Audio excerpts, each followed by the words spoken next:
Hello guys, welcome back to my channel. आज मैं मनसुंदर का फुल एपिसोड बोलने जा रही हूँ। इस एपिसोड की शुरुआत में नाहर की हालत बेहद ख़राब होते हुए दिखाई देती है। उसकी नसों में खून का बहाव कम होने लगता है। विद्या जी बताती है कि अब सिर्फ आधा घंटा बचा है। अगर सही जड़ी बूटी के रस नहीं मिला तो नाहर को नहीं बचाया जा सकता है। और रूही तुरंत जंगल में जड़ी बूटी ढूंढने निकल पड़ती है।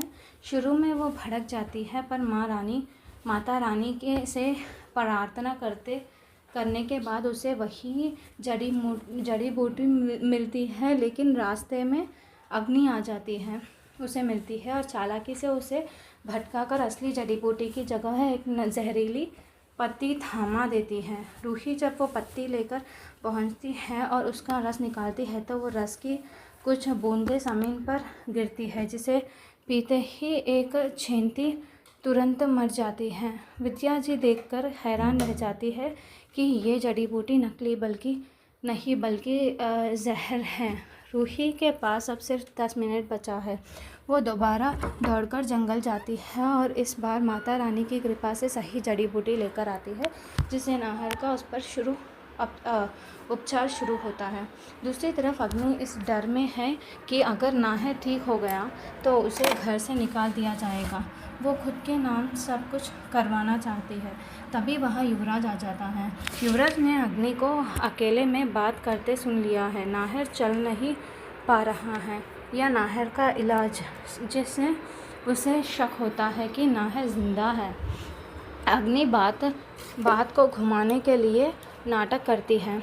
नाहर उसकी यादों में ज़िंदा है।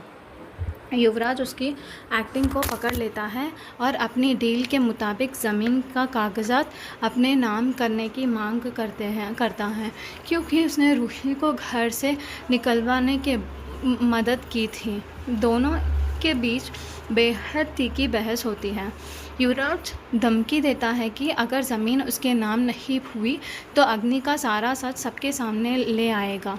युवराज रूही के कमरे में जाकर उसकी कमज़ोरी ढूंढने की कोशिश करता है ताकि उसे ब्लैकमेल करके ज़मीन हासिल कर सके।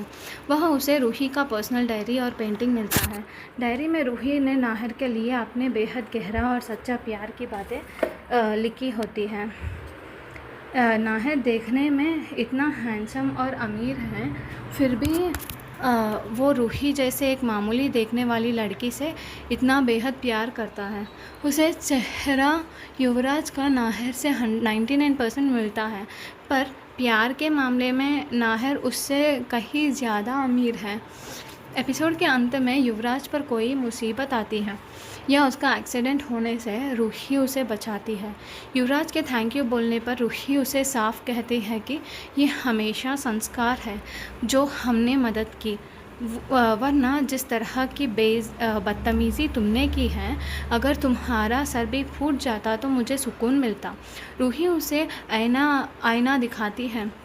सूरत भले तुम्हारी नाहर जैसे ही हैं, पर सीरत में तुम उनके नकुन के बराबर भी नहीं हो। संभल जाओ, वरना कल तुम्हारा मुंह के बल गिरना तय है। महासंगम का एपिसोड इधर से समाप्त हो जाता है। अब अगला एपिसोड में क्या होने वाला है वो देखा जाएगा। तब तक please wait, watch and subscribe. Thank you so much.